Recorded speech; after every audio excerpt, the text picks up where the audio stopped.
आदाब viewers, catch up cricket करने episode में हूं डॉक्टर हफीज अमान, साथ देंगे तौसीफ सत्ती और मंशा अनवर। अब आप, ये वर्ल्ड कप कंट्रोवर्सीज का वर्ल्ड कप भी कहला सकता है। जीतेगा कौन, हारेगा कौन, ये तो पता नहीं, लेकिन अभी तक जितनी कंट्रोवर्सीज क्रिएट हुई हैं उनमें से एक स्विंग बॉलिंग भी एक कंट्रोवर्सी बन गई है। कभी ये आर्ट हुआ करता था, आजकल ये कंट्रोवर्सी है, क्योंकि इंडिया के बॉलर्स बहुत ज्यादा स्विंग कर रहे हैं, बाकियों को स्विंग मिल नहीं रही।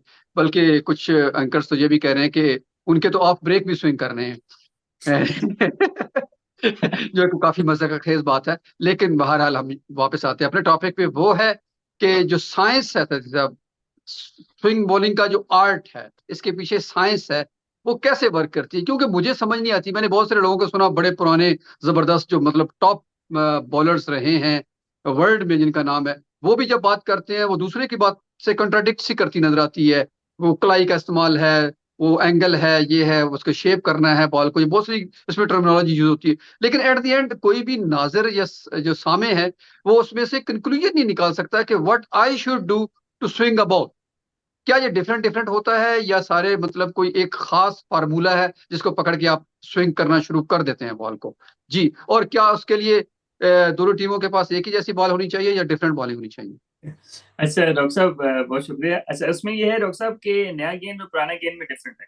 ठीक है, पुराना गेंद जो है वो आपकी जिस भी तरह आप गेंद करेंगे, अगर आपका कोई वेट सही लग रहा है तो गेंद रिवर्स होता है। जैसा जब वसीम वकार रिवर्स भी करते थे 90s में, तो दूसरे एंड पे तो काउंटी में दूसरे गोरे बॉलर होते थे ना, उनसे नहीं होता था reverse. So it's still an art, ball जैसा भी हो। तो नई गेंद से असल में ज्यादा सेमी न्यू गेंद से इंडिया कर रहे हैं, और सब लोग कह रहे हैं कि यार तो अगर हम बेसिक्स बात करें ना स्विंग बॉलिंग की, तो नेचुरली जो है वो, अगर आपने ये वर्ल्ड कप में बॉल यूज हो रहा है, अगर आप लोग देख सकें यही वाला बॉल यूज हो रहा है, कोकोबरा टफ। तो अब इसमें ये होता है डॉक्टर साहब बंशा भाई कि गेंद की जो है ना वो आपने वापस की तरफ बैक स्पिन करना होता है, आगे करता हुआ। अगर आप डेल डेल स्टेन को देखें तो उसका बड़ा अच्छा बैक स्पिन होता था, यानी कि गेंद वापस जा रहा है आगे लेकिन गेंद वापस आ रहा है। ठीक है, तो जब गेंद आप वापस फेरते हैं ना, तो रेजिस्टेंस मिलती है। ठीक है, और फिर आपकी रिस्ट पोजीशन है, अगर गेंद आपकी रिस्ट पोजीशन एक साइड से वेट लग रहा है तो अवे चले जाएगा, दूसरी साइड से लग रहा है तो अंदर आ जाएगा। लेकिन the key behind the new ball swing bowling is कि आपकी रिस्ट पीछे हो बॉल के, और बॉल आप बैक स्पिन कर रहे हो। ठीक है, तो अब एक तो ये चीज हो गई। ठीक है, दूसरी ये चीज हो गई कि जो हवा में नमी होती है, हवा में नमी होती है वो रेजिस्टेंस देती है हवा उसमें। ठीक है, अब जितना आप बैक स्पिन कर रहे होंगे आपको रेजिस्टेंस मिलेगा, और जितनी हवा में नमी ज्यादा होगी उतनी ज्यादा आपको रेजिस्टेंस मिलेगी। ठीक है, तो अब जो शेप करना बॉल को, अगर आसान अल्फाज में ये कहूँ कि अगर गेंद शेप इस तरह होता है कि अगर राइट हैंड बैट्समैन है आप, और गेंद ऐसे लग रहा है हवा में आपकी तरफ अंदर आ रहा है, और फिर गेंद बाहर निकल जाता है, तो इसको बोलते हैं शेप करना। ठीक है, तो शेप करने में ये होता है कि बैट्समैन कमिट कर जाता है और फिर गेंद स्विंग हो जाता है। सही है, तो अच्छे बॉलर्स, वर्ल्ड क्लास बॉलर्स यही करते हैं। तो अब पाकिस्तान की अगर हम बात करें, पाकिस्तानियों से क्यों नहीं हो रहा, तो मेरे ख्याल है कि उसके ऊपर लंबी डिबेट हो जाएगी। लेकिन सबसे जो बेसिक चीज वो यही है कि गेंद को बैक स्पिन करना है, और हमारा शाहीन शाह अफरीदी बैक स्पिन कर रहा है, उसके अलावा कोई और नहीं कर अच्छा, मंशा भाई, ये जो स्विंग की सती साहब ने बात की, पाकिस्तान हमेशा से स्विंग बॉलिंग में बड़ा मशहूर रहा है, और भी बहुत मतलब सारी टीमों में एक दो दो प्लेयर ऑस्ट्रेलिया में, इंग्लैंड में, हर जगह रहे हैं। जिमी एंडरसन बहुत अच्छा करते हैं। तो क्या वजह हुई कि यकदम क्या पाकिस्तान ने इस आर्ट को फरामोश कर दिया, या T20 क्रिकेट ने इसको बहुत पीछे छोड़ दिया, या वाकई वही बात है कि कोई बॉलों का डिफरेंस आ रहा है जिसकी वजह से पाकिस्तान नहीं कर पा रहा? रहा। नहीं, वो तो मुझे लग रहा है वो जब वो कह रहे हैं कि वो जब वो लेजर शो करते हैं इंडिया वाले, तो उसमें वो विकेट भी उठा के चेंज कर लेते हैं, दूसरी विकेट लग देते हैं। तो वो तो फिर बातें तो बहुत चल रही हैं कि वो जितनी देर लाइटें ऑफ होती है विकेट भी वो बीच में पिच उठा के चेंज कर लेते हैं। ऐसा नहीं है, मेरा ख्याल है, शायद मेरा ख्याल है सती भाई ने बात की और बड़ा तजर्बा है इनका कोचिंग में। मेरा ख्याल है अजहर महमूद की रिस्ट बड़ी अच्छी थी, और वो ये जो बैक स्पिन की बात कर रहे हैं और वो रिस्ट से छोड़ते थे और दोनों तसरे से भी बड़ा लंबा खेले। तो मुझे लग रहा है अभी नसीम शाह की भी रिस्ट मुझे बड़ी अच्छी लगती है। तो मुझे ख्याल है थोड़ा सा सती भाई जरा बताइएगा, सीम और स्विंग के सिलाई पे गिरा के उसको घुमाना और हवा में स्विंग करना, ये क्या दोनों में क्या डिफरेंस है थोड़ा? देखिए, सीम जो है वो, सीम का मतलब है कि आपकी जो ऑब्वियसली जो बॉल की सीम है, क्योंकि कुकाबरा बॉल जो है ना ये हैंड स्टिच्ड है, सॉरी मशीन स्टिच्ड है। तो इसमें जो जिस तरह सिलाइयाँ आप दोनों साइडों पे देख रहे हैं ना, तो जो हैंड स्टिच बॉल होती है ना ड्यूक्स की, या पाकिस्तान में ग्रेस की, इंडिया में एसजी की, तो वो बॉल सिलाई नीचे से, यानी कि ये दोनों सिलाइयाँ नीचे से कनेक्टेड होती है। कुकोबरा नहीं होती। कुकोबरा की जो साइड वाली चार सीम्स है ना, दोनों साइडों पे दो दो, वो एक तरह से डेकोरेशन है, they are actually stitch with machine. जो सेंटर वाली है ना वो क्रॉस स्टिच है खाली। ठीक है, एक तो ये चीज हो गई। अच्छा, अब जो हैंड स्टिच होता है वो जरा कि थोड़ा सा बॉल सॉफ्ट हो जाता है ना, तो उतना ज्यादा बाउंस नहीं करता। अगर आपने देखा होगा तो ड्यूक्स में उतना तेज बाउंसर नहीं लगता है जितना कुकाबोरा में लगता है, क्योंकि नीचे सीम नहीं है, सीम ऊपर ही। अच्छा, अब जो आप सीम की बात करें तो अगर मॉइस्चर होगा विकेट पे तो ऑब्वियसली गेंद जिस भी एंगल में जा रहा है, अगर मॉइस्चर के साथ लगेगा तो गेंद उस डायरेक्शन में चला जाएगा, जो भी डायरेक्शन आप सीम की देते हैं। नेचुरली जो सीम बॉलर्स होते हैं वो और होते हैं, क्योंकि वो अब सीम बॉलिंग करनी है तो आपने डेक को हिट करना है, ठीक है। स्विंग बॉलिंग में आपने बैक स्पिन करना है, समझ लें। तो ये थोड़ा सा मिक्स हो जाता है ना, डिफरेंट हो जाता है। तो जब आपने सीम करना है तो आपने जो है वो कोशिश करना है कि थोड़ा सा मार के करें, ताकि आपको ऑफ द पिच थोड़ा सा हेल्प मिले। जब स्विंग बॉलिंग करनी है तो आपने कोशिश करना है कि गेंद को पीछे यानी कि फेरे, यानी कि आप इसको बैक स्पिन बोलते हैं। तो सीम हर जगह नहीं होता, स्विंग जो है वो ऑलमोस्ट आप कंडीशन के हिसाब से हर जगह कर सकते हैं, तो ये थोड़ा सा फर्क। अच्छा, इसमें स्विंग और सीम को दोनों को थोड़ा सा और आगे एक स्टेप ले जाएं। इसमें लेंथ भी मैटर करती है कि किस लेंथ पे आप कर रहे हैं तो ज्यादा बेहतर हो रही है, किस लेंथ पे नहीं हो रही, फुलर करनी चाहिए, लेंथ करनी चाहिए। हाँ जी बिल्कुल, देखें बैक ऑफ अ लेंथ जो है ना वो हर किसी का स्विंग नहीं होता, सही है। एक होती है स्विंग, अर्ली स्विंग होती है, एक होती है लेट स्विंग होती है, ठीक है। जितना लेट स्विंग होगा उतना आप बैट्समैन को ज्यादा रिसीव कर सकते हैं, सही है। तो अब जो लेंथ है ना, ऑप्टिमम लेंथ हर विकेट पे हर एनवायरनमेंट में थोड़ा सा डिफरेंट होता है, ठीक है। Generally speaking the fuller you bowl the more likely to swing the ball, right. तो इसीलिए रिवर्स स्विंग आगे आगे गेंद करते हैं। जो जो नया गेंद का हम स्विंग की बात करें तो मेरा ख्याल है कि ऑप्टिमम जो है वो आपकी good length is an optimum area where you can get something out of the pitch and in the air as well. इस बार अच्छा, आपने डूक का और इसका फर्क भी बताया, या जी का या ग्रेज वगैरह का, जो बॉल हैंड स्टिच्ड हैं और मशीन स्टिच्ड हैं।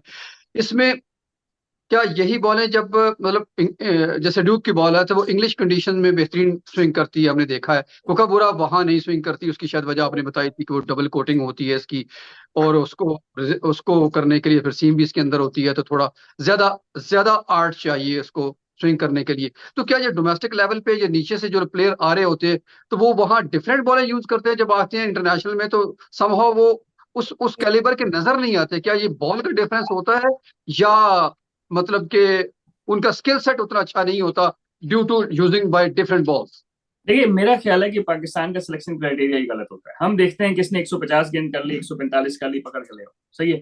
150 145 के साथ आपको स्किल क्या चाहिए? डोमेस्टिक में तो बाउंसर यॉर्कर अच्छे मारते हो तो आप डोमेस्टिक में 40-50 आउट कर लेंगे सीजन में, ठीक है। क्योंकि to be honest like our next string is not very good with the bat, right. वो टेक्निकली इतने स्ट्रांग नहीं है।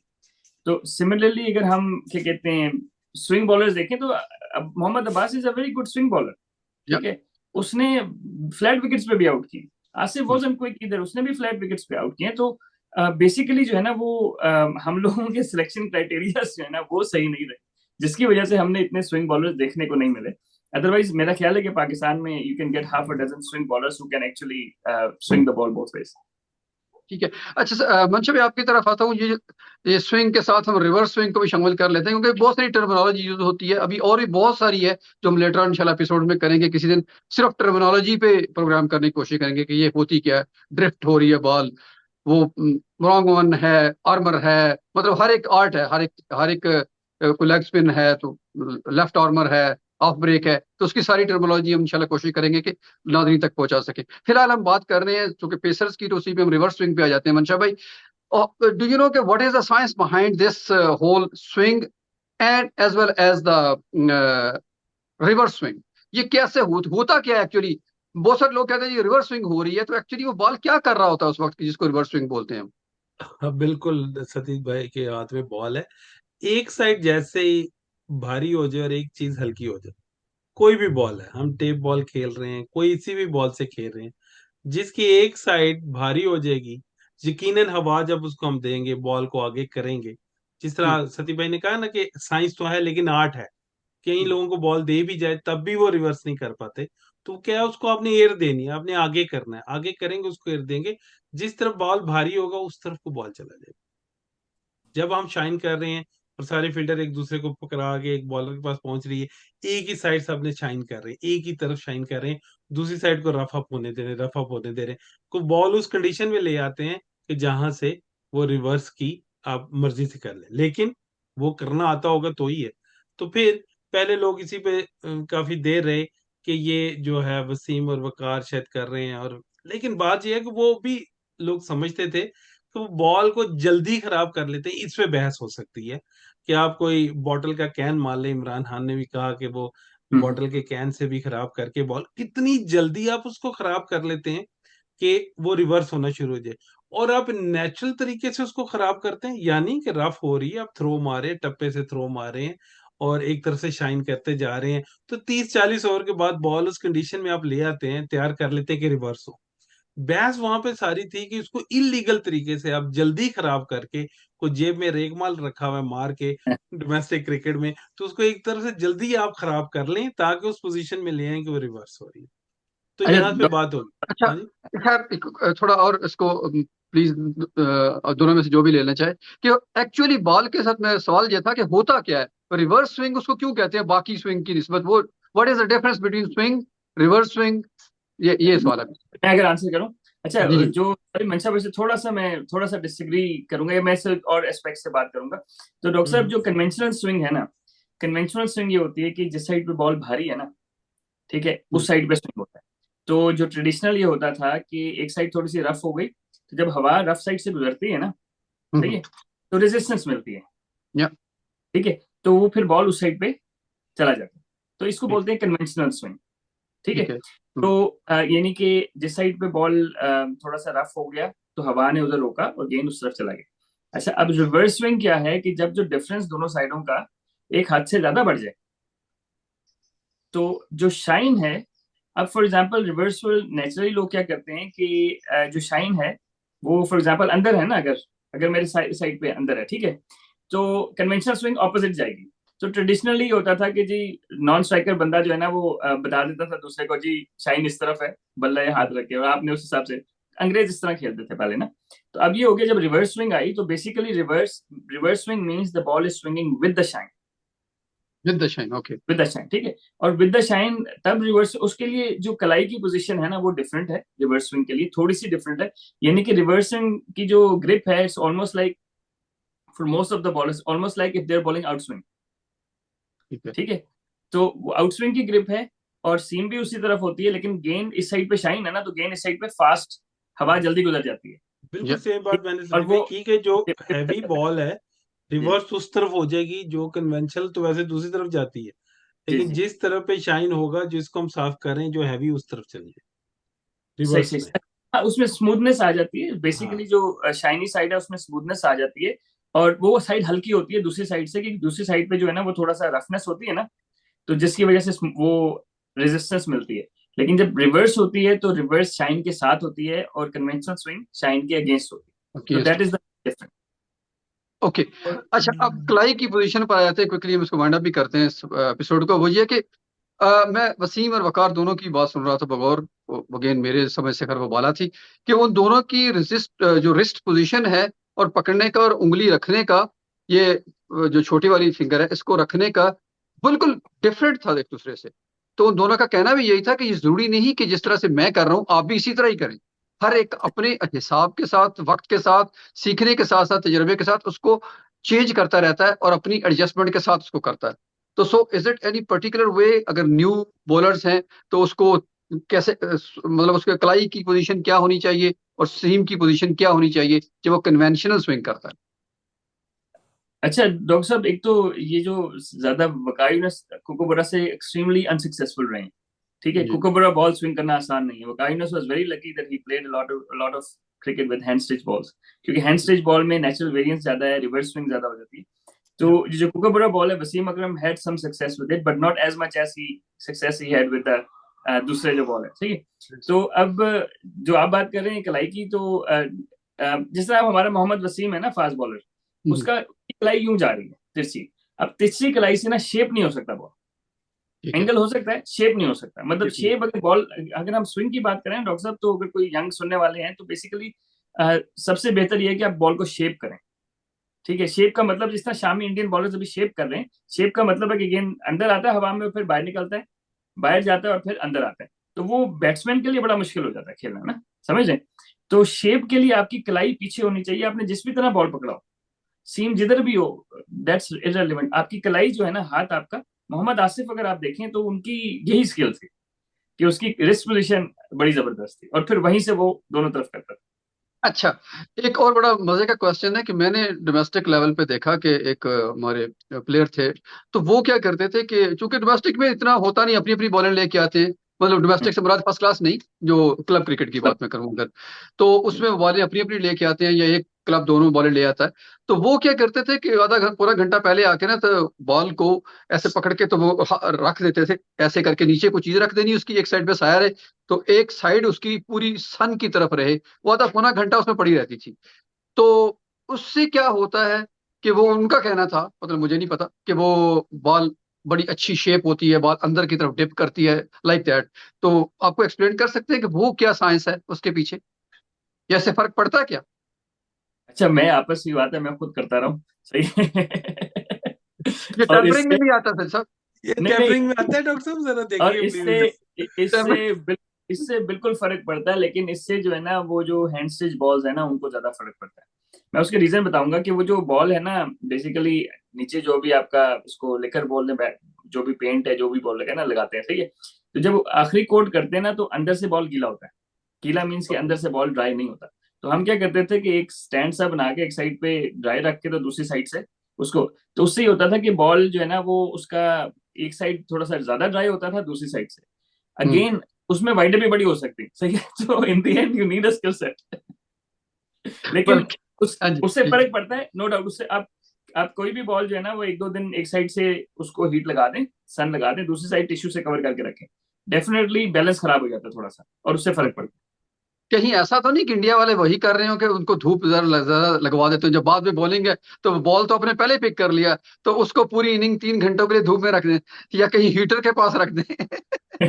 डॉक्टर साहब, ये तो अंपायर अंपायर मिले हो तो फिर हम कुछ नहीं कह सकते, कोई मंशा वैसे मैं ये मैं कह रहा इसका हूँ बिलीवर नहीं हूँ। कि डॉक्टर साहब फिर जो कुछ जैक एलिस का सौ है कि इंजमाम का सौ है कि एक ही बॉल से बॉल पुराना हो गया, सॉफ्ट हो चुका है, रिवर्स हो रहा है, हीट नहीं लग रही, उनसे जो सौ है और आज दोनों तरफ से बॉलें यूज हो रही हैं और सौ कर रहे हैं, तो फिर उन सौ की कुछ वैल्यू होनी चाहिए स्टैट्स में कि वो सौ एक बॉल के खिलाफ था। हाँ, पुराने वाले 2000 यानी कि 10 से पहले वाले जो 100 है ना, वो 200 के बराबर काउंट होने चाहिए। नहीं। तो डॉक्टर साहब, 92 वर्ल्ड कप में भी दो बॉलें यूज हुई थी। जी जी, ना बिल्कुल 92 वर्ल्ड 92 कप में में दो। दो बॉलें यूज हुई थी, ये दरमियान में। फिर मंशा भाई, उसके लिए उन्होंने ये रूल कर दिया था ना, 35 बॉल के बाद बॉल चेंज करते थे, बॉल मैंडेटरी। चेंज कर, यस। मैंडेटरी बॉल चेंज क्योंकि होती थी। ये हमारे इधर मेरे ख्याल है सब कॉन्टिनेंट में ज्यादा था, बहुत जल्दी बॉल को नीचे मार के थ्रो पे फिर बड़ा हुआ कि थ्रो हाथ में करनी है, टप्पे वाली नहीं करनी, काफी रूल्स उन्होंने चेंज किए। लेकिन उस दिन वो वसीम अकरम भी कह रहे थे कि यार साड़ी दफा भी दो बॉल यूज होंगी सन इन्नी गल नहीं। अच्छा मनीषा भाई, आपके लिए बड़ा इंटरेस्टिंग क्वेश्चन है, जी क्योंकि आप जी जी उसका डायरेक्ट उसका हिस्सा भी रहे हैं। जी गो कि ये टेम्परिंग में आ जाती है बात, लेकिन हम चूंकि फिलहाल आर्ट की बात कर रहे हैं, तो टेम्परिंग और आर्ट गोज टुगेदर ना, तो वो दोनों चीजें इकट्ठी गो टुगेदर। तो ये है कि एक दफा मैं, एक वाकई है कि वो रियल वाकया है कि मैं ही अंपायरिंग कर रहा था, सती साहब भी उस प्रोग्राम उस मैच का हिस्सा थे। तो आपके दोस्त मनशा भाई, बहुत मशहूर जमाना दोस्त शाहजी ने गेंद की, कैसर शाहजी ने, तो मैं अंपायर खड़ा हुआ था, शाहजी ने बॉल छोड़ा ना हवा में जब, तो मेरे हाथ खुलने शुरू हो गए ना वाइड बॉल के लिए। तो मतलब इट वाज क्वाइट ऑब्वियस, मेरा ख्याल था कि शायद वो विकेट से भी बाहर जाए ना, यानी कि वो जो जी जी पिच है उसके बाहर जाके गिरेगा शायद, बॉल इतना दूर था। वो इन द एयर ऐसे आया बॉल, ऐसे करके ना, ऐसे ऐसे ऐसे ऐसे, वो बनाना भी नहीं कह सकते उसको, तो कुछ स्नेक ही कहने थे शायद। वो ऐसे आया और मिडल स्टंप पे जो बैट्समैन था वो मुंह के बल गिरा है, और बोल्ड। तो मतलब ये क्या शाहजी ने थूक लगाई थी, आप तो बेहतर जानते हैं, आप इकट्ठे खेलते भी रहे हैं। क्योंकि देखिए टेप बॉल में हर बंदा हर बॉल के बाद बैट्समैन को हाथ हाथ से लेकर बॉल चेक कर सकता है, बॉल चेंज करवा सकता है, और ये ऑब्वियस है बेशक कहीं भी आप खेल रहे हो, वो इन्हीं वजूहत की बिना पे, क्योंकि जैसे आपने बात की ना कि ये एक आर्ट है। आर्ट का क्या मतलब क्रिएट करना है आपने, कुछ कुछ साइंस एग्जैक्ट नहीं है, कोई रॉकेट साइंस नहीं है, आप यूं करेंगे कुछ, वो मेरा हाल है शायद को बहुत ज्यादा अगर एक साइड पे कोई बहुत ज्यादा थूक लगा हुआ बॉल भी आप किसी को दे दें तो वो किसी मतलब वो आर्ट के जुमरे में आता है कि उसको फिर भी आप कैसे स्विंग कर सकते हैं। जी। या मतलब यानी कि थूक लगाई शाहजी ने काफी सारी, वो बल्कि शाहजी अक्सर कहते थे डॉक्टर सर, यार आप कोई हो, कोई और लाया जे, कोई और लाया जो माड़ी मुकी गई। अच्छा डॉक्टर साहब, सॉरी, ये ऑन अ सीरियस नोट एक और चीज इस तरह है कि स्पिनर्स पाकिस्तान में कैसे काफी खब्बे स्पिनर्स हैं, ऑफ स्पिनर्स हैं, वो नीचे थूक लगा के ना तो पेट मारते हैं ना बॉल का, और गेंद पड़ के जो श्रुक करके निकलती है, स्किप करती है ना, तो एज एन अंपायर ये अलाउड है थूक लगा के छोड़ना? मैं उस अब तो साहिवाल आउट नहीं है, अब अब तो तो नहीं है। अलाउड, पहले की बात अब कर नहीं। रहा हूँ, अलाउड था? अब पहले तो खैर था ना वो, मतलब आप लगा सकते हैं ना, इतना तो नहीं, लेकिन चलता। लगा के छोड़ देना। ये अगर ना पकड़ा गया तो फिर ठीक है। सही सही सही। ये पाकिस्तान में बड़े साइंसदान पे लगा के छोड़ते थे और फिर वो स्वीप ही नहीं लगता था उनको, बॉल पड़ के स्किप करते। स्किड कर जाता था वो। लेकिन आर्टिस्ट थे, वो भी आर्टिस्ट है, ये भी आर्ट है। सर ये है तो सारी आर्ट ही ना, भारत जिसने भी इजाद किए आर्ट तो है, बेशक वो बाद में टेम्परिंग के जमाने में आ गया, ये हुआ। वैसे तो जब तक ये पाकिस्तानी करते रहे तब तक ये टेम्परिंग थी। जो ही 2005 के एशेस में इंग्लैंड ने की तो आर्ट बन गया। तो ये हर दौर की अपनी अपनी वैल्यूज हैं, चलती रहती हैं। तो बहरहाल जी, नाज़रीन, हमारी ये कोशिश थी कि आप तक कुछ टर्मिनोलॉजी भी पहुंच जाए और आपको समझ आ जाए कि रिस्ट पोजीशन या swing, conventional swing, out swing, in swing और उसके साथ साथ रिवर्स स्विंग क्या होती हैं। मजीद भी इस पे बात करते रहेंगे। फिलहाल ये प्रोग्राम खत्म नहीं हुआ, ये आप समझ सकते हैं कि शुरुआत है। बहरहाल जो कंट्रोवर्सी है मेन, कि इंडिया वाले स्विंग कर रहे हैं बाकी नहीं कर रहे, भाई उनका स्किल सेट बहुत डिफरेंट है, उनका कॉन्फिडेंस बहुत हाई है, होम क्राउड का फायदा है, और सारी चीजों का एडवांटेज लेते हुए वो स्विंग कर रहे हैं। तो इसको डॉक्टर कम साहब, से कम किसी। जी जी। बिल्कुल वो आपकी बात को एंड करता जो वो सती भाई बताएंगे जो उनके बॉलिंग कोच हैं, क्या उनके एक्सपीरियंस है। पर मेरे ख्याल में जो उनसे पहले थे भारत अरुण, वो बहुत देर उनके साथ रहे मेरे ख्याल में, ये शमी और ये बुमराह को बनाने में। तो जो भी जो रिसेंट कोच है उनके बारे में बताएंगे सती भाई, क्या नाम है उनका? पारस? उनका नाम है परस मम्बरे, और मुंबई से हैं, और 96 में 2 टेस्ट मैच खेले थे वो। उन्होंने 2002-3 में लेवल 3 कोर्स किया और उसके बाद प्रोफेशनल कोचिंग कर रहे हैं 20 साल से। ठीक है, तो ये चीज भी बड़ी मैटर करती है कि he is not a big name international cricket. अब इस तरह नहीं है कि हमने वसीम अकरम को लगा दिया, वकाइनोस कितने ऐसे लगे रहे, सही है। तो देखिए, coaching is a completely different aspect of the game, and he that guy understand. उसने 15 साल से India under 19 A team, fast bowlers academy, सब कुछ वो कोचिंग कर रहे हैं। तो this is his day in day out living, right?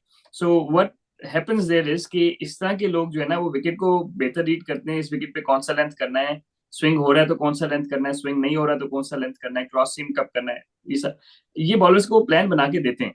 ठीक है, तो अब क्रेडिट टू इंडिया कि they have been picking the right guys for the right job, क्योंकि they play most of their games in subcontinent conditions, right? सो जो उनके fast bowling coaches हैं वो लोकल ही हैं, लेकिन these guys are not legends. Srinath को नहीं बनाया उन्होंने, ठीक है, या गारकर को नहीं बनाया, किसी ऐसे को नहीं बनाया जिसने 200, जहीर खान को नहीं बनाया।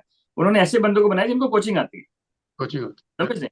तो अब अगर ऑन पेपर देखें तो उनका कोई प्रोफाइल नहीं है, अरुण और इन दोनों का कोई इतना प्रोफाइल नहीं है, खेलने के हिसाब से बात कर रहा हूँ। लेकिन these guys are very good coaches and they understand the conditions. अब असल में जो है ना, वो ज्यादा क्रेडिट उनके बॉलिंग कोचेस को ही जाता है कि उन्होंने प्लान दिए। अब हमारा जो है वो सब कॉन्टिनेंट में इतने क्रिकेट खेले भी नहीं हुए, ठीक है, जो हमारे बॉलिंग कोच हैं 2 साल पहले तक, 3 साल पहले तक खुद प्रोफेशनल क्रिकेट खेल रहे थे, समझ रहे? तो उनको वो अब क्या प्लान बना के देंगे हमारे बॉलर्स को ना? मेरे हिसाब में इंडिया ने जो है ना वो ऑर्थोडॉक्स तरीके से प्लेयर्स को ग्रूम किया है, बॉलर फास्ट बॉलर्स को ग्रूम किया, और उनकी बेंच स्ट्रेंथ हमारे मेन बॉलर से बेहतर।